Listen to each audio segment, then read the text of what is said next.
Hello and welcome to I guess this is the first episode because last episode was like episode 0, right? This is the first episode of No Stupid Questions, where we give you the right answers to the wrong questions. See that, Alex? That's branding. You can put that on a t-shirt. I'm 90% certain that exists already. The name of this podcast is already taken, but that one stopped uploading like years ago, so I'm just gonna steal it from them. I don't even know. I mean, it's not an original.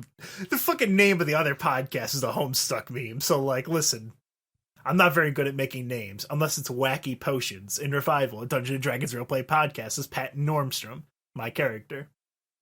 So anyway, purpose of this show here is to answer the questions that you think of that don't really deserve an answer. They're not important enough for someone to actually care, but I care. In fact, the first question I'm going to answer is from my roommate, John, who, there was a cricket in my room yesterday. He came inside, literally just ripped the carpet off the ground. I thought that carpet was supposed to be nailed down, but I guess it doesn't have to be.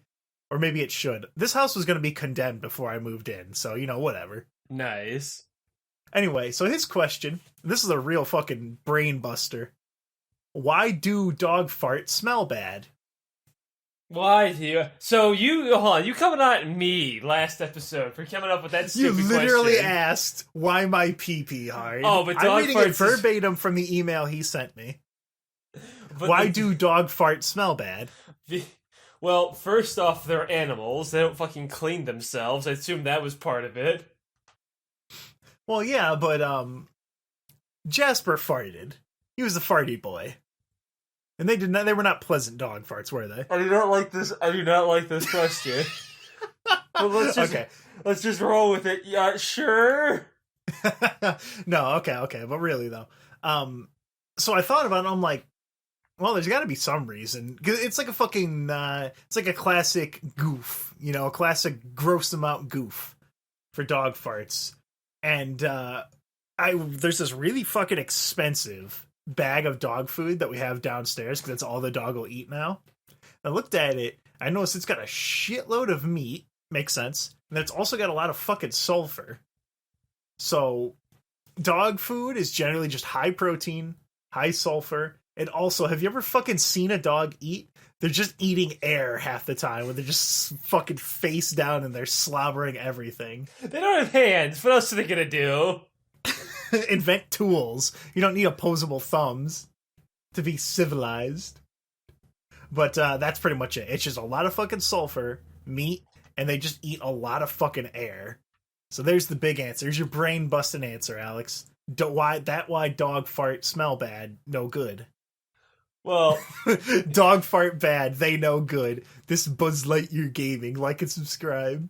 Well, literally only me and you are gonna get that reference. Okay. So, well, congratulations, Tad. You've taken my shitpost question because I was gonna hit you with another one just like last week, but now I have to one up that. So I'm just gonna skip my stupid question and go right into a question from a fan named Twinfire on YouTube. Now, Twinfire asks, if a female shapeshifter turned into a dog and got impregnated by another dog, but then turned back into a human, what would happen to the unborn puppies still within her womb? Would they be turned into dogs? Would they turn into humans, or would they still be puppies? Okay. Alright, Ted, there are no stupid questions.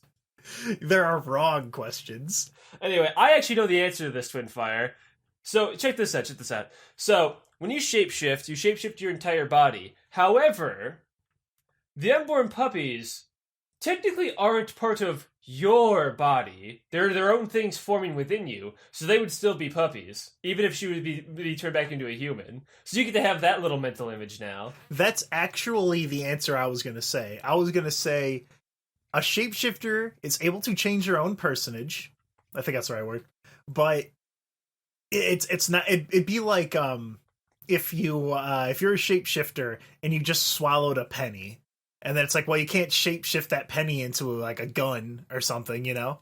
Sure. It's not part of you. It wouldn't make sense. However, it wouldn't make sense. someone did bring up a good point, though. Yes, I've had this conversation actually happen before. That's the only reason I even knew this answer. That's the only reason I even knew this answer and brought this question up. Jesus Christ. Someone brought up a good point a long time ago on fucking Co, because of course it was on Co.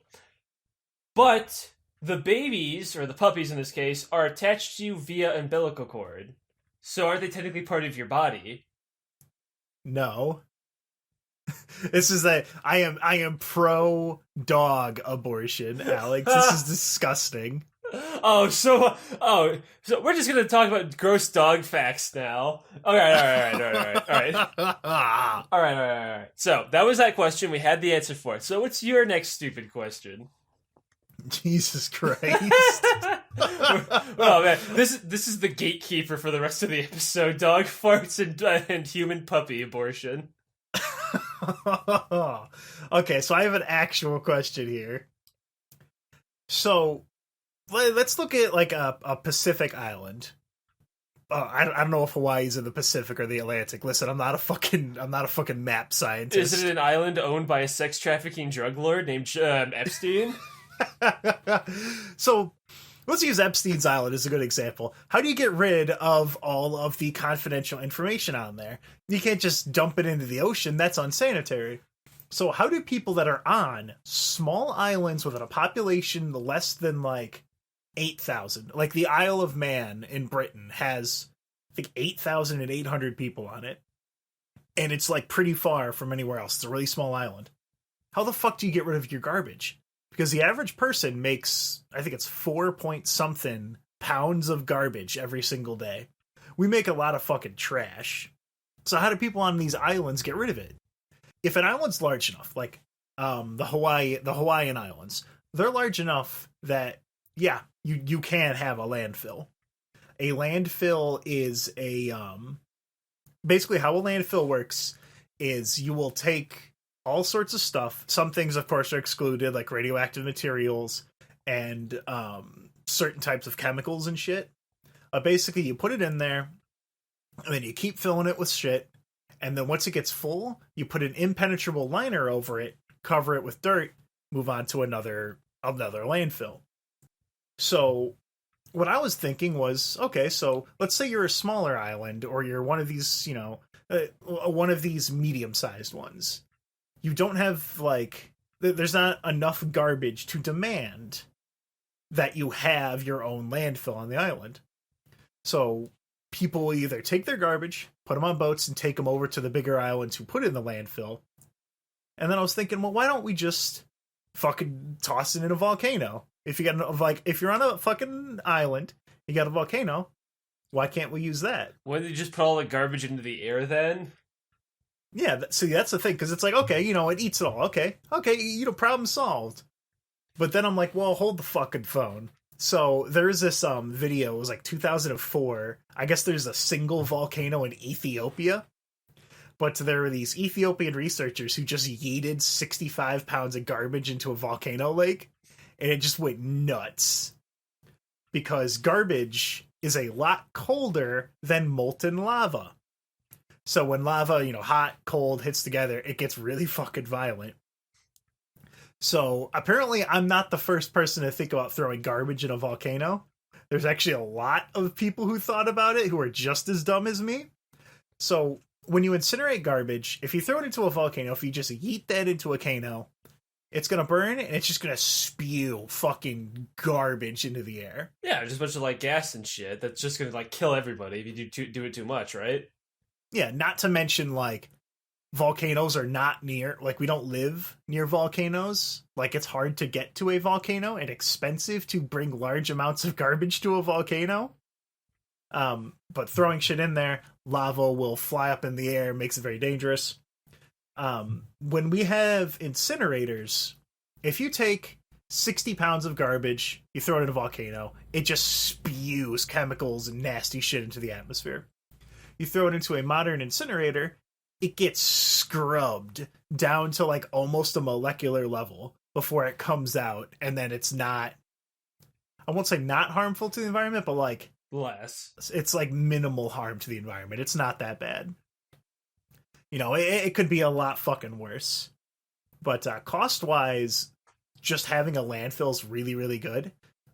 Some places will just yeet it into the fucking ocean because they're so small that, like, there was, I believe it was Sicily, like the island in Italy.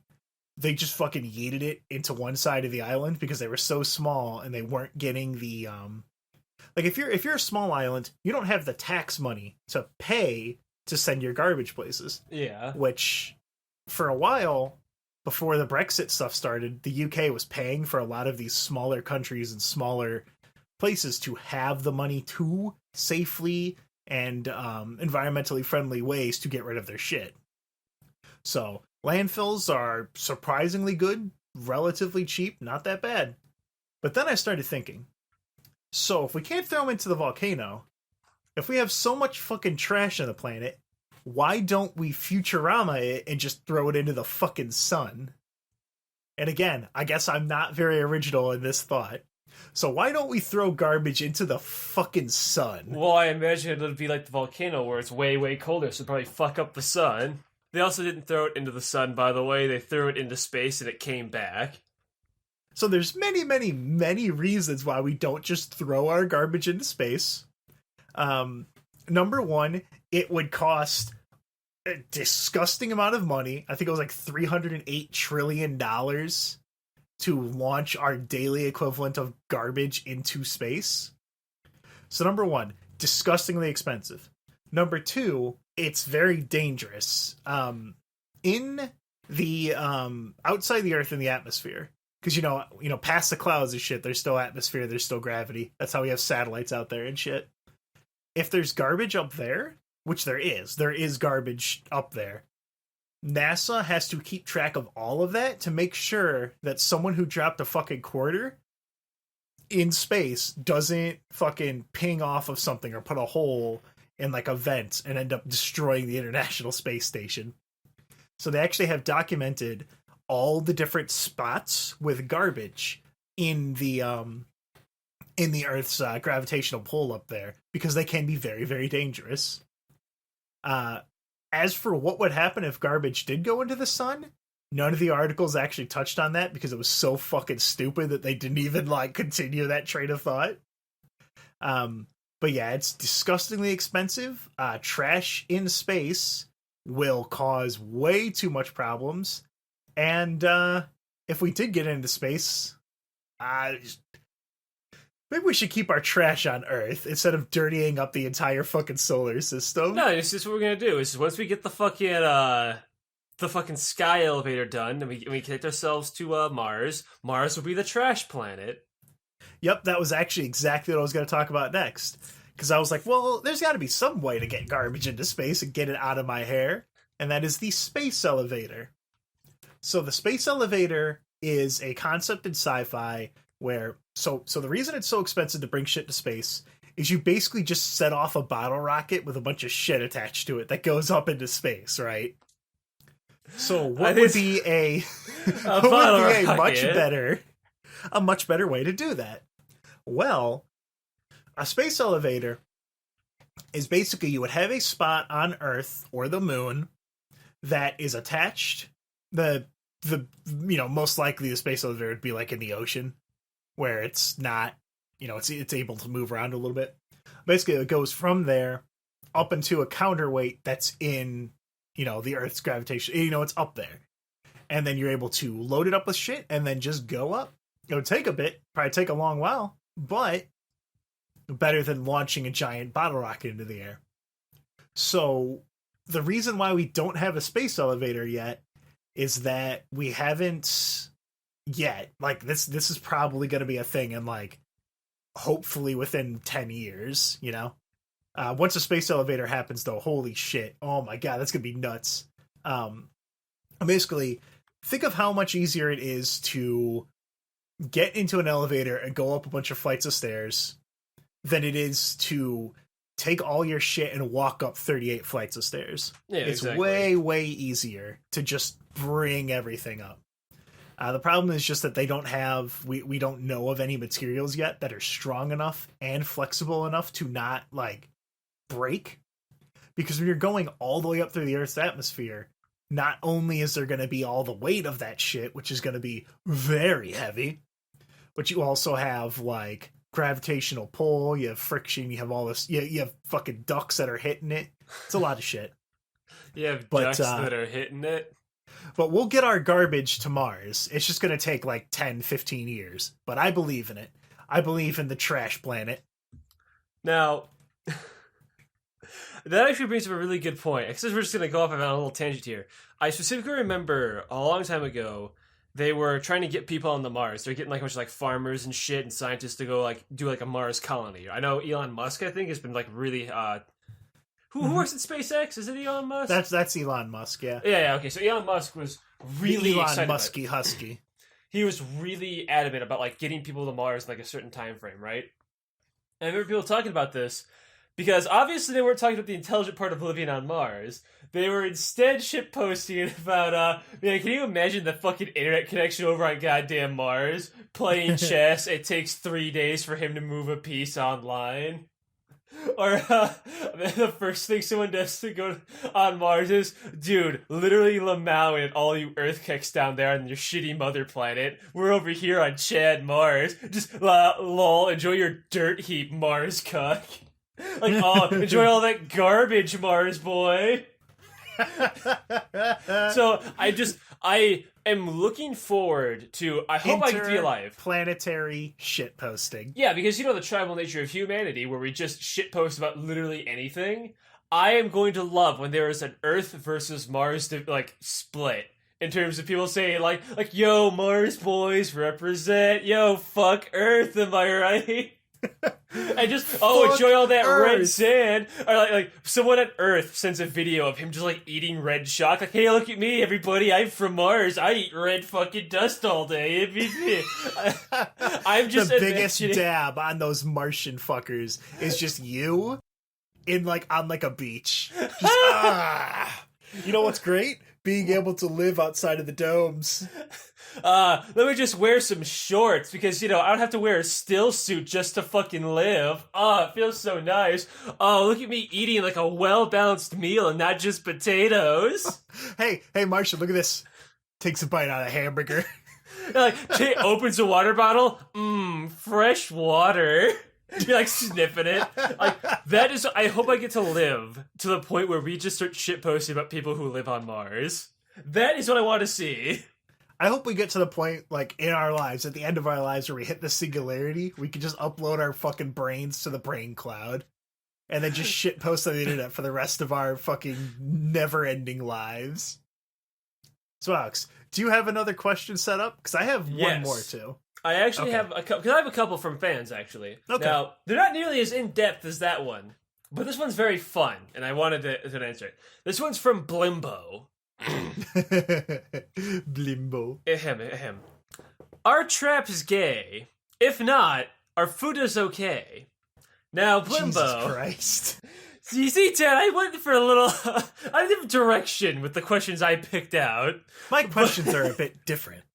My questions are a bit different. So, Blimbo. Yes, traps are gay. Yes, they are gay. That's okay. It's okay to like traps, and that's okay to be gay. It's fine. I'm just saying, yes. Does he... Microaggression! Hit him! Does he have a wiener? Yes. Then it's pretty gay. But now, Alex, what if it's a feminine dong? No. Just because you wear a skirt doesn't make you a girl.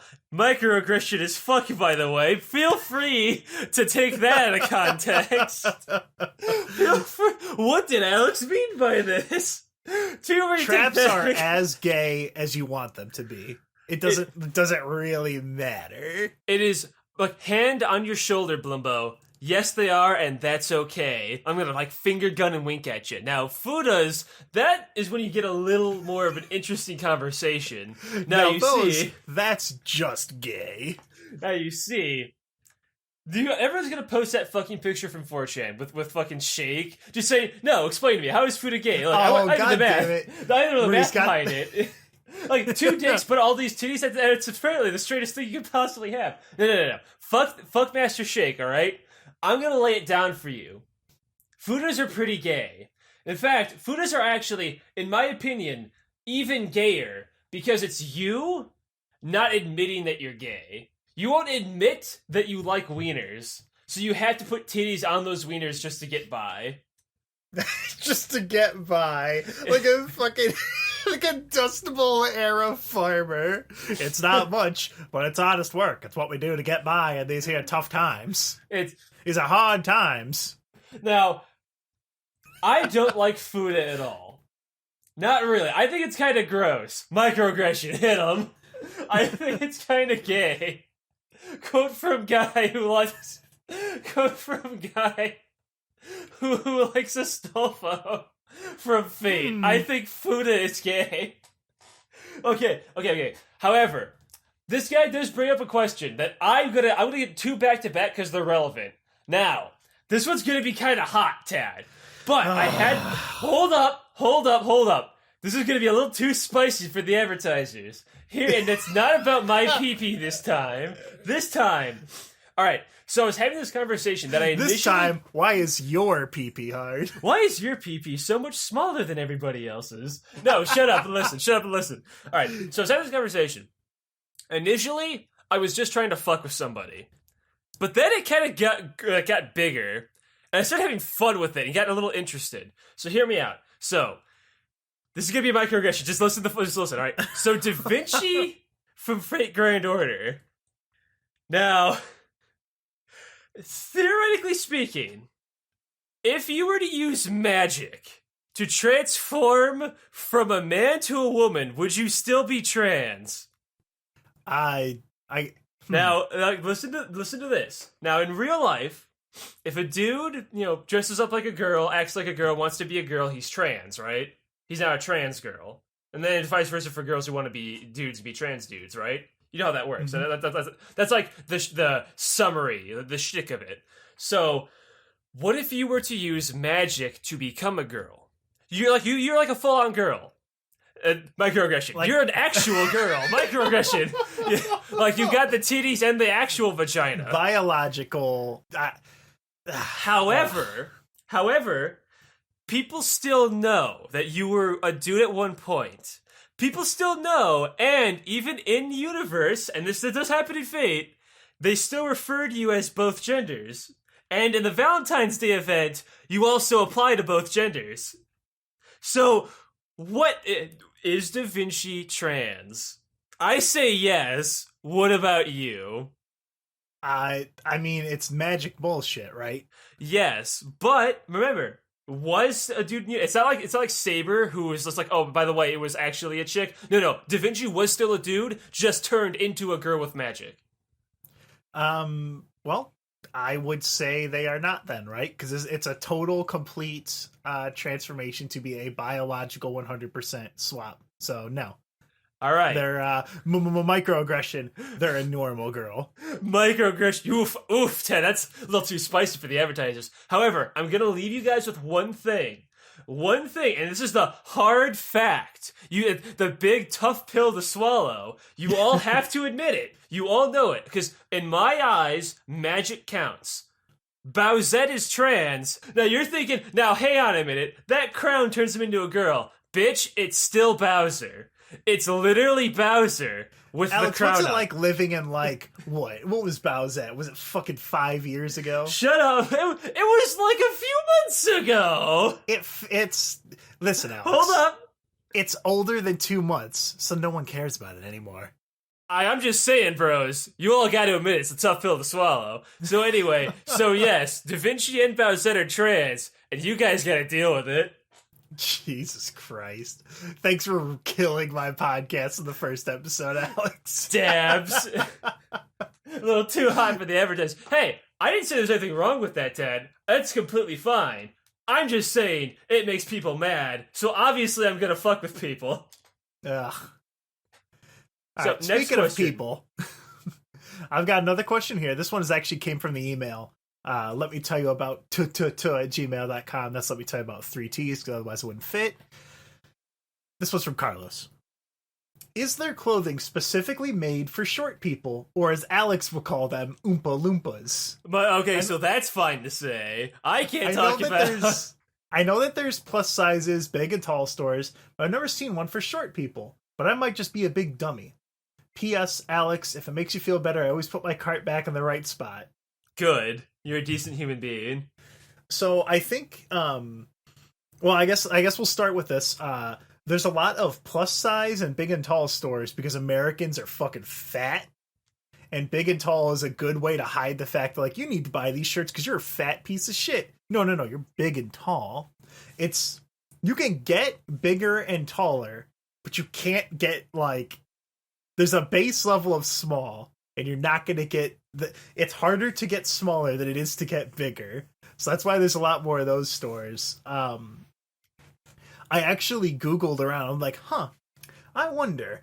Because I was thinking, let's Google some dwarf clothing. And I also started thinking about, like, furniture. Because, you can't sit in a normal chair. And all I found was, like, Dungeons and Dragons shit for dwarf clothing and furniture. So that wasn't an efficient Google search at all. Well, I imagine that... yeah, there is clothing for dwarves. It's a little old-fashioned, but there's clothing for them. Fuck off. But, yeah, there's actually, because this was actually pretty interesting to me. I'm like, well, I've never seen, a brick and mortar store like that. And so I did a little research, and for most people, what they will do is they will actually learn to tailor their own clothes. Because if you're insensitive and you're just like a dummy like Alex, you just go, well, why don't they just shop in the kids section to get fat kid clothes that are, like, slightly bigger than normal kid clothes? And that actually kind of works, but it's not perfect. Sorry, that caught me off guard. I didn't mean to laugh like that. I wasn't expecting. That's really funny. I'm sorry. Keep going. Your little fucking gremlin laugh. I just didn't expect it. But so what a lot of people do is they may start with that, or they may get, European clothes, which are smaller than us big fat fucking Americans, and will tailor them themselves, or they will have a tailor that they give them their measurements and they're able to fix them up like that. Alternatively, there are, with the advent of the internet, 90s forward, there's a lot of online stores that serve this kind of niche.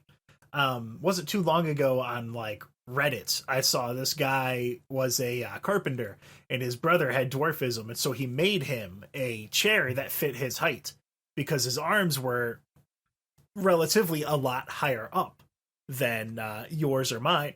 So he has this chair where the arms are, like, twice as tall, so that he's able to sit comfortably, and his arms don't have to go way down or anything. So there are options for those. You just have to actually really dig and look online, which I thought was pretty interesting. Just in that car, huh? Yep. I live in a condemned house with cars driving by every fucking 20 minutes. It's great. I love my life. Do you have any other questions that you wanted to answer today, Alex? Yes. I have two. One from a fan and one from me, and it's an actual good one, not a shitpost one. You will actually like it, I swear. So I don't know, Alex. You've been really giving me a lot of hope this episode. The fans will love it. Fuck you. All right. Fuck you. This one's from Ben Howerton. Do you guys think Sans should get in over Frisk? Get in what? Smash, of course. What else would he get in? Who gives a fucking God damn it. Who the fuck would want Frisk in? Well, he's the main character. Well, who cares? Oh, okay, sorry. Oh, oops, okay. Anyway, I think Sans would be way funnier, but it would be Frisk because when it comes to making extra characters, they always put in the protagonist. They don't put in... They're not like Marvel vs. Capcom 3 where they're going to put in Zero but not Mega Man. Smash doesn't do that shit. Smash always makes sure the protagonist is available. Is there anyone in Smash that's not a protagonist or a direct antagonist to a character? Well, what I mean is that, like there's like a bunch of side characters from Mario, but like Mario himself is still there. Yeah. I mean, like, yeah, Mario's there. Donkey Kong was there before Diddy and K. Rool. Samus was in before Ridley. Link was in obviously before Ganondorf was, or Zelda. You get the shtick. There's no character who is just a side character that represents their own series as a playable character. They are the main character, and then there's side characters added additionally. Yeah, like Piranha Plant, where it's just, fuck it. We got a Mario and let's do it. So, do you think it'd be funny, but he won't? So, last question. You don't have any more, right? No, not for this episode. I don't have any more. All right. So this one is actually interesting. So, Tad, I was talking with that one fan who's making his like video game and stuff, and it really got me thinking because I've been drawing my characters and I've been like writing things and stuff, and I've been thinking about this when it comes to creating characters and worlds and settings and whatever. How do you make a character likable? Because there's a lot of people that try and fail and they just come off as like annoying. That's actually pretty good question. I like that one. Yeah, you would. It's so a likable character is someone the most likable video game character that I know of, where there's the only people who say they don't like them are basically just being contrarians. And that is Vivi from Final Fantasy IX? He's 9. And funny, I was actually going to bring up a thread I just saw the other day about him. Funny, you just took it right out of my mouth. Yeah, so he's a character that hits a lot of notes. Visually, he's very fun. He is his personality is never grating. The story never stops in its tracks to be like, let's look at this character when you're trying to do something else. He exists alongside the plot, not against it. And as a result, he's just got a lot of good things going for him, so he's pretty likable. He's got a visual, story fits him, his characterization is pretty positive and good to be around. Now, a character doesn't have to be a positive, good person for you to like them. Sometimes, like, it can be the total opposite, where a character is just cruel and evil and to a fun, goofy extent. And that's actually what I wanted to bring up, where I was talking about in the SJW episode, where I mentioned Balrog, or aka Boxer. Balrog is just awful. He's evil, he's very one note, he just wants money, but you love him because you get to be Balrog, right? But you don't even, but for like a video game scenario, because I'm a gamer, I'm going to use games as an example a lot, but with Balrog, you get to play as him, but like you can still like an evil character even if you don't play as them. Example, Palpatine. People love Palpatine and fucking the Star Wars movies and when he's the Emperor and shit. And he's just plain evil, but he's kind of fun evil. Like when he's like shooting lightning and just like cackling and all mad. You kind of get into that, But there are people that try to make characters really likable and force them really hard, and it comes off as grating. Now, I have 2 examples. I have one I've used, but I'm going to use it again, is Marie from Persona 4, where she's just like a huge Mary Sue, and she's pushed and pushed to the point where it's kind of annoying, right? And it kind of breaks other characters, because, like you said, the story has to stop, and hey, what's Marie up to? But another character is actually in Fate. And Fate's a good example, because Fate is, like, entirely character-driven. You collect fucking characters, right? With Fate, you have Nero Claudius. Now, do you know who Nero Claudius is? No. That's a literal Roman emperor that nobody cares about. But in Fate, everybody loves Nero. It's the exact same problem of Marie, where everyone has to shut the fuck up about how great fucking Nero is, also known as Umu. And I fucking hate her. She's so fucking annoying for how goddamn, like, annoying and pushy she is with everything, and how much of a Mary fucking Sue she is. She's the exact same way in Extella, and the thing that I hate the most, though, is that every other Roman servant has to have been brought down a level because they all have to say how much they like her. I'm not even kidding. Even Caesar, even Julius fucking Caesar has a line where it says he loves the people of Rome, which of course means he loves Nero too. It literally says that, and I'm like, fuck you, when I read that. Now, I already hate what they did to Caesar, where he's a big fat sumo wrestler, because literally, why did they do that? But also, fuck you. I fucking hate when you try to push a character so hard. So I've been thinking about it. How do you have the proper balance, Thanos holding the knife, balance between having a character be liked, hated, but not like forcing it too hard to make them like it? And I thought of an idea with, this is going to be a long question, by the way. I hope you like me padding out your fucking episode. Was Undertale. Just about everybody likes every character in Undertale. Maybe except for Alphys. Yeah, I was about to say Alphys was just annoying. I also didn't like Undyne that much. Well, first off, that's your opinion, man. But the thing is that with Alphys, with Alphys is like, and maybe with Undyne, but still everybody else is likable. That's like a good 80 or 90% like to dislike ratio with the characters, right? So how did they do that? Well, Heats Flamesman. Remember the name. Yeah. So one of the things is that everybody's charming, not outright funny, just charming. Example is like that one random bear.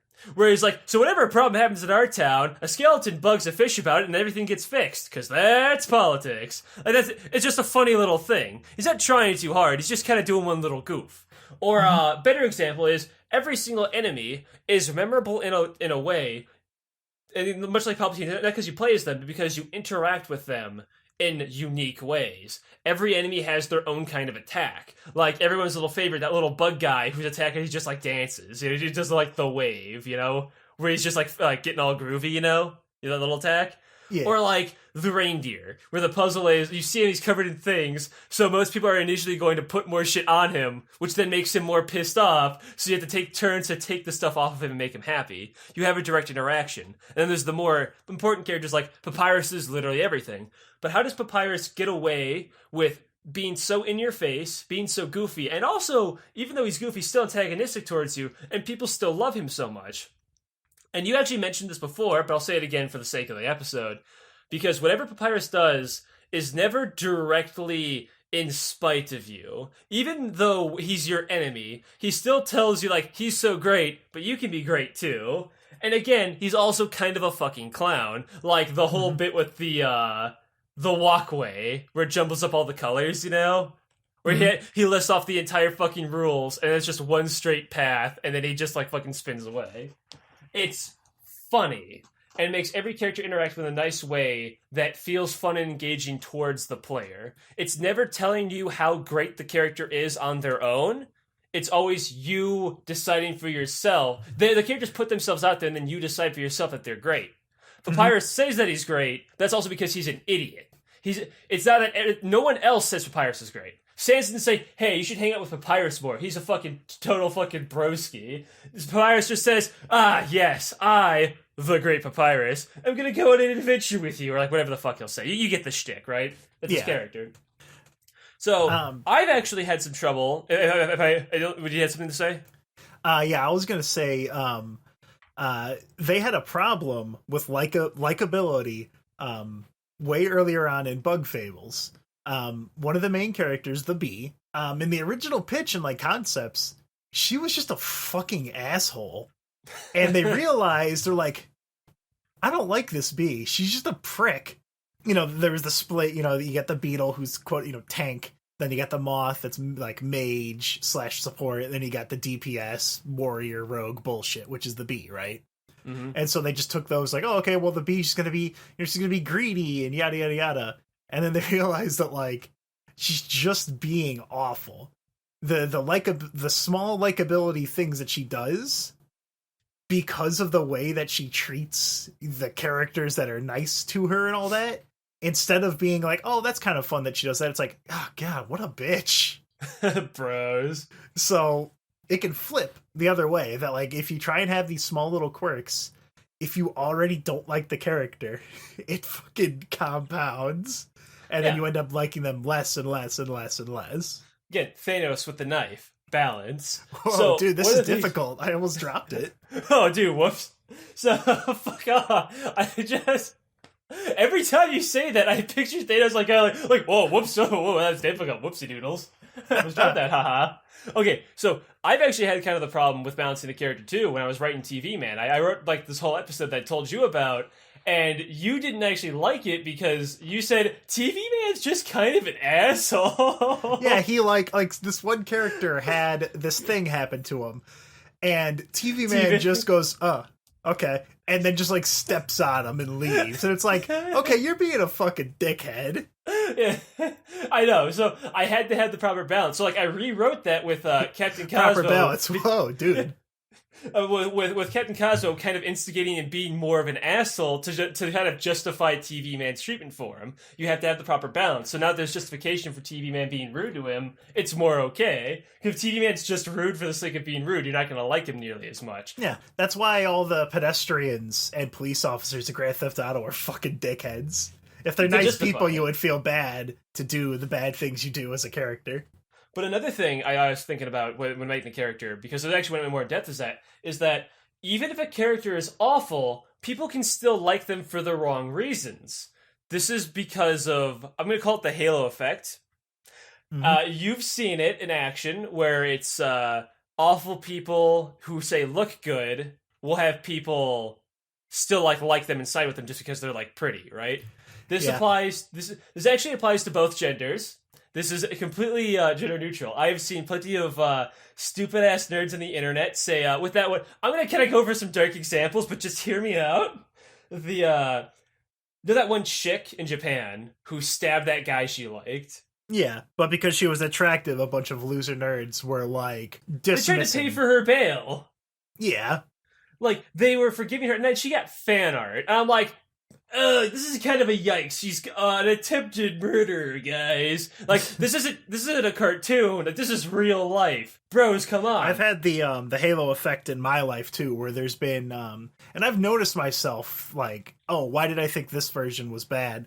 Like there was two people. One person that I liked did something that was dumb and annoying and bad.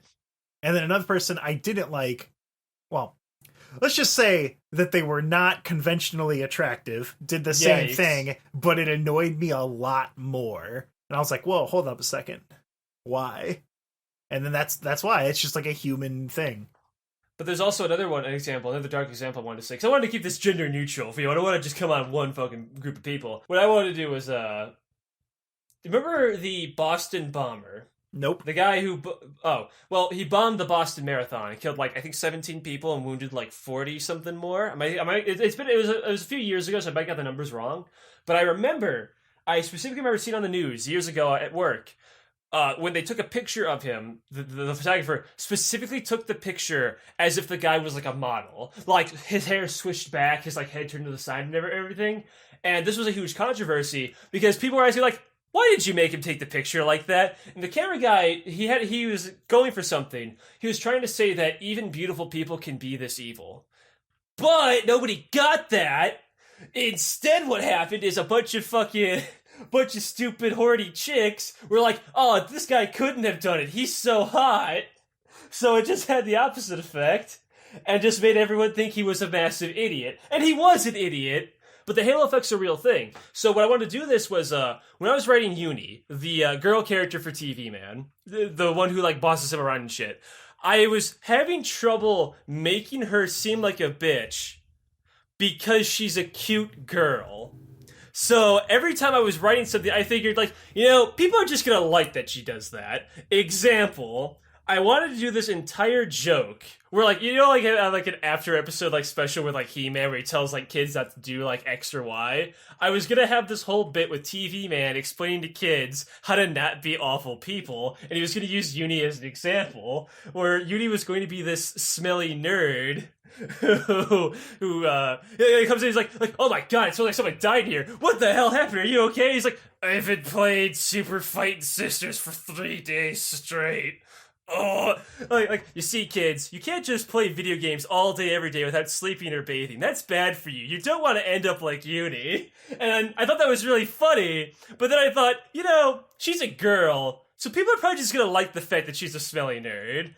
Case in point, there was a thread talking about Toko from Danganronpa, who's the chick with the glasses and the braids.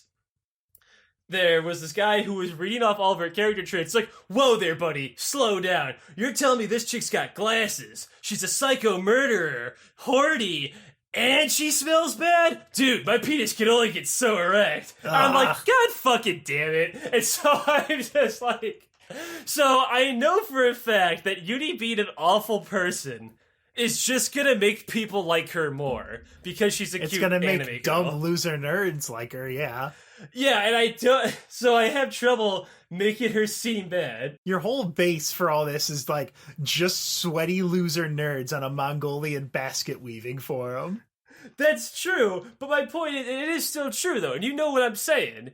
They will always like the character that is a little more attractive, even if they're just objectively terrible. That's why in the past, you might not know this from really, really ancient old storytelling, the bad guys would always be depicted as inhuman monsters. Off the top of my head example is how the story of 300 was told, which was a glorification of the old like romantic ways of telling stories. If you ever watched the movie, was like the traitor guy is this like ugly little hunchback guy who's all like mutated, right? Because he betrayed us. He's not worth like looking at. He's disgusting. And then like the Persians, this endless army horde, like they have the immortals have the masks. When you like knock the mask off, they have these gnarled like monstrous like scaly faces and like teeth and shit because they're monsters. Meanwhile, your heroes, the 300 Spartans, have no armor whatsoever. The reason they're naked isn't just to be like some kind of stupid power fantasy. It's the point is that these 300 guys with literally no armor beat this army of like 1 million who are all like armored up to the teeth and shit. That's the point of the story. Get it? You always depict yourself, the good, in air quotes, as better than the bad, and you make them like ugly, nasty, and shitty. So this has the effect of because that's the way stories were told. Now when you make bad guys, if you make a good looking bad guy, people are just going to like him. So, my advice to the people out there, if you want to make a likable character, 1, make them good looking. 2, make them charming and endearing, but not overbearing to the audience. And 3, if you want to make a good villain, also make them good looking. Just have everyone in your story be attractive. Just have everyone look like hot anime boys and girls.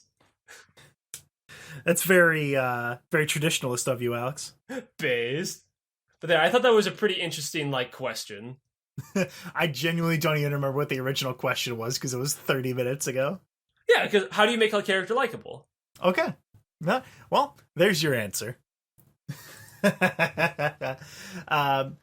These were some pretty good questions. There were some that I'm still trying to nail down the exact type of question that I kind of want to cover with these, you know?